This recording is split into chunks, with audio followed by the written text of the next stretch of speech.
Hey there, Brian here from the SEO Optimist. So, two questions people ask a lot when they're really trying to rein in their SEO are, what sorts of things should affect what SEO plugin I'm going to pick? What would make one choose one over another? And then also, if you're coming into a website that already has an SEO plugin installed, should I switch the plugins? Should I leave it there? What goes into that? The best way I can think to address those questions is just talk through my process a little bit, and I think that will illuminate on both. At this stage in my career, I don't need a lot of hand-holding. And so Yoast is nice because it has the in-page graders and it assesses your content. But two things with that. One, it's sort of simplistic in how it makes recommendations, and some of the recommendations like keyword density percentages and things like that, it's outdated advice or things can trigger false positives, so I don't find it that helpful. And really, when you get to a point where you know what you're doing from an SEO copywriting standpoint, it's not going to give you a lot of advice that you really need.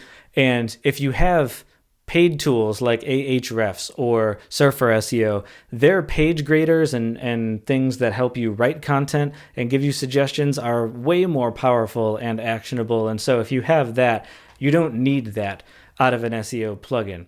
And so I, these days, often just focus on a very lightweight plugin. Often I'm using the SEO framework. I like it because it's a minimal SEO plugin. It covers the basics like how metadata gets handled, canonical things. It has a little bit for schema, but I don't use it. It outputs sitemaps, RSS feed, refinement, etc.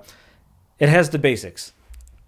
And it doesn't have anything that I'm not going to use. I'm going to use a plugin like Schema Pro, which compared to any of the other tools like Yoast or Rank Math is just way more powerful, and so I don't need those plugins to have it.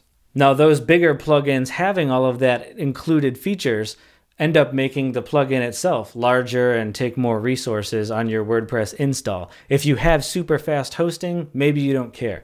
But I've worked on a couple accounts where somebody was on pretty slow hosting and the client was not then in a position to switch to a faster hosting. And there was a meaningful page load improvement when we switched a plugin like Yoast over to the SEO framework. Just that switch in itself made enough of an improvement in page load speed that I did end up seeing some minor rankings boosts just from that.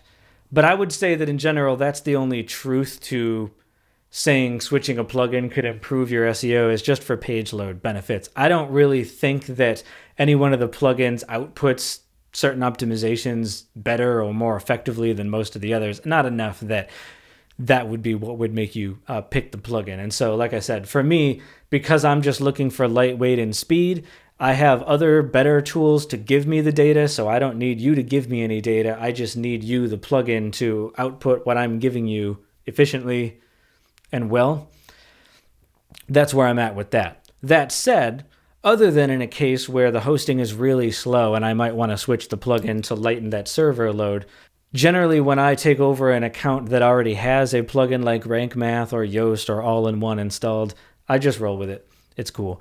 There's no major upside at that point with an established site to switch it. And I run the risk of, if I move the plugin to another one, if everything doesn't totally correctly export over, then I might have minor ranking sags and be trying to solve why. Why get caught up in that if you don't need to, if it's not going to cause like a tangible and direct benefit? So usually when I take over an account that has it, I just use whatever that person already has installed and just don't use the parts of it that I won't need. Like in Yoast's case, I won't fill out any of the schema information. And if they have that information filled out, I'll blank it all out because I don't want two different plugins broadcasting schema information when I have a plugin that's going to do a much better job of it than Yoast, for instance. One feature that Rank Math has that's kind of cool is that it can tie in like analytics and other things to give you in your WordPress dashboard like more metrics. I appreciate that about the plugin, but it's another like my particular process. I don't need that either, so I would rather the plugin not waste the space and resources having it because I already have measuring tools like Bright Local and Surfer and things like that that are doing the measuring for me, and I'm logged into those often enough that that's where I come to look at my reports. So I don't need that output in WordPress. So that's not helpful to me either. If it's helpful to you, fair enough. That's just not my process. So I hope this was helpful. If you've wondered those things, if you have questions based on anything I said, throw them in the comments and I'll do my best to answer them. And if some aspect of this would be useful for me to delve further into in another video, let me know and I'll think about recording that. Thank you for watching. I'll catch you in the next one.